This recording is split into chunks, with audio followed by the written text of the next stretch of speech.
Hi everyone. I'm glad you could make it back. I'm sorry I didn't put out a video for the last couple days, but it was just too tedious and boring, and I didn't want to put you through it. It might even discourage you from ever doing this stuff. I got the black stuff off, but off the drill press here. And I want to show you what I started with here. Okay, let's have a look here. And there it is. Here's a cast iron cover. And that's basically what the drill press looked like, you know. There's that workforce screen. I decided not to go with workforce screen. And you can actually see the filler on. This is the aluminum. There's two aluminum covers. And for some reason, the stuff bubbled up the black filler here, see? So they put the black filler on, then it looks like the workforce green, or, well, no, there's a primer paint under the workforce green, see? So there's a gray primer, there's the black stuff, the filler, a gray primer, workforce green, and then it was painted gray, and then they put that horrible white on it. And I found another machine over at the community college. I saw it through a window, and it looked like it was with this group of machines. It had the horrible white paint in Bridgeport Mill. So, okay, this is what it looks like now. I got that first coat of primer on there, and I put it on by hand. And when you're putting the first coat on by hand, it's really tough. It's just hard to do. And after this coat, the other coats just kind of like glide on. It's going to be just a lot easier. So that's what it's looking like, and I don't think it's too bad, you know. I took a block, a sanding block, and went across the Morris Mor-Speed there, and I think I'll leave those just bright aluminum. Of course, I'm going to always have to keep this thing wiped down with oil and kerosene and stuff, because of the rust will tend to come back. But the humidity here is not too bad, and I did live in a place with a lot of humidity at one time, and things rusted pretty bad. So it depends where you are too, you know, and how you can keep things from rusting up. But all right, let's head around. I'll show you what I'm up to here. Not much going on with the Axelson outside here, but I'm going to jump back on it. You can see the back part of that there. The next coats will really start, will make that look better. And the castings are every bit as rough as the machines that have the war finish. So this thing's going to end up looking like the milling machine. I got drips and things like that, but that'll sand out. Then I put the next coat on. Oh, it's getting too hot to work outside. So inside we go. Okay, I'm gonna sit this way here. So this machine here has the war finish, and that means they didn't put any of the black filler, or very little. I think they put a little bit here and there, but it's just a little bit lumpy, you know. I don't know if you can see. It's just not going to be smooth like this, you know. The paint's kind of bubbling up on this 110 EE, but it's smooth. They used a lot of filler. Yeah. Now keep in mind, our own Sheffield Bailey needs a 3-lever gearbox like that. He's got a heck of a project ahead of him.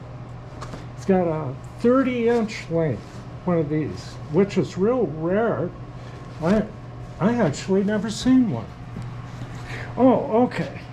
Oh, back over here. Now, I got a little paint on the Axelson here, on the Axelson compound, and you can see my JB Weld patch job on this. I guess you would call this a coolant drain. See, and it comes down and drains right there. And it had a couple of chips on both sides, and I can't even find where they were. So I got the damage cleaned up here. Okay. And what I'm doing right now is I got my tool post grinder on here. This is a very important tool. And I need to grind my chuck jaws for the Axelson and maintain the chucks for the Monarch 10EE. You know, I can bolt this on the Monarch 10EE by removing its compound. Then I got a chunk of steel and bolt it to this. But the Axelson is big enough I can set this grinder on. And what I just did was I determined how high the grinder needs to be on the Axelson to be center, and I need to raise it 290 thousandths, and then the spindles will be on center. Yeah, this is going to be a really nice unit to have on that for the chucks. Now, grinding chuck jaws, the reason I do it is I want things to run true. And there's kind of a school of not grinding chuck jaws, and there's a school of grinding chuck jaws. And I'm in the school of grinding chuck jaws plus rebuilding the chucks. So this is a very important thing here for the chuck rebuilding, of course. And so I got to lift this thing up 290 thousandths, then it'll be on center with the lathe. And you don't have to have something as fancy as this. The first chuck grinding I ever did was just the most simple thing with V-belts and pillow block bearings, and it did a good enough job.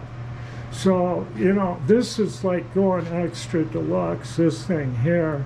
And hopefully this winter I can get into, I'd like to have another spindle or two for this. And I'll obtain some precision bearings and show how I built these spindles. I've got quite a bit of information on spindle building from the Barden Bearing company 25 years ago. But I don't know if all that's available anymore, but I kept it all. And it shows basic precision spindle design using angular contact bearings and the different ways to load the bearings, you know. So we'll explore that, because I haven't decided which way to go or just how many spindles to build. I would like to have a spindle that has a collet chuck. That would be really nice. So that is lots of fun there. And I think you've seen me put this on the tool and cutter grinder, which is a really old trick. And that works real good. It gives your these old cutter grinders a tilt spindle. And talk about finish. I don't know if we can see this over here, but this war finish here, here's the war board tag, okay?